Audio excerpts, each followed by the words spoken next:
kain tayo mga idol, no? Kanin na konti tsaka itlog, tapos meron tayong ampalaya na native, yung sobrang pait. Ayan, wala na pong asin yan tsaka suka, no? Fresh talaga, tinanggal lang natin yung puto, tapos kinain na natin, pinapak natin. Ayan, no? Inuulam natin, sinasabay natin sa kanin, no? Ayan, para healthy. Sobrang pait po siya pero kaya naman tiisin.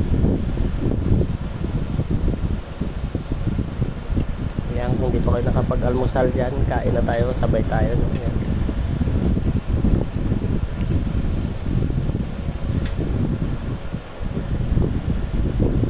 Maaga ako nagluto para pagising mamaya ni Mrs. may kakainin din siya, kasi may pasok siya kagabi, tulog pa siya.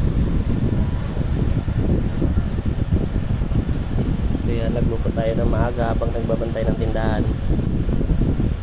Pinagsabay na natin yung luto para makakain tayo.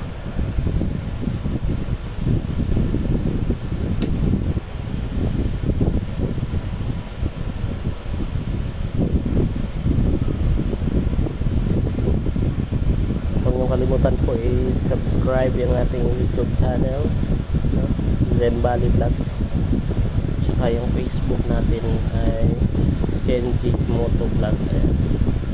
Maraming salamat sa panonood ng mga video, no? Kaya subukan niyo po yung pagkain na yun, no? Healthy po yun, kahit paminsan-minsan pag hindi nyo kaya, pero maganda siguro araw-araw, puro gulay. Medyo marami yung nakain kong kanin. Masarap yung itlog. Yung itlog nilagyan ko ng tuna, pinaghalo ko, no? Yung flaxseed oil na tuna, tapos itlog.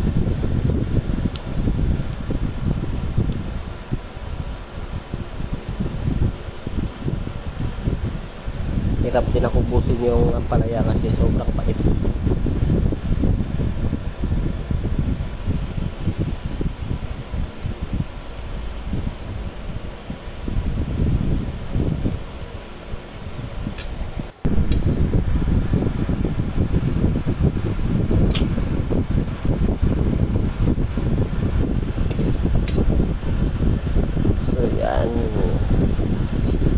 Napakasarap. Huwag puro baboy lang, nakaka-high blood yun. Kailangan magkulay din tayo minsan mga idol.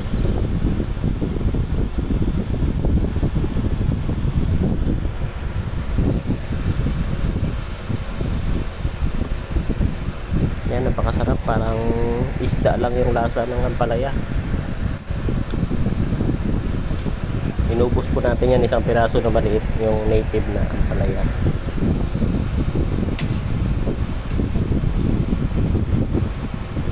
So yan po, abangan nyo yung mga sunod pa natin video.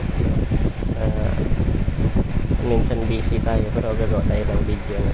Paki-like na lang, share, saka follow sa YouTube, paki-subscribe, no? Maraming salamat, no?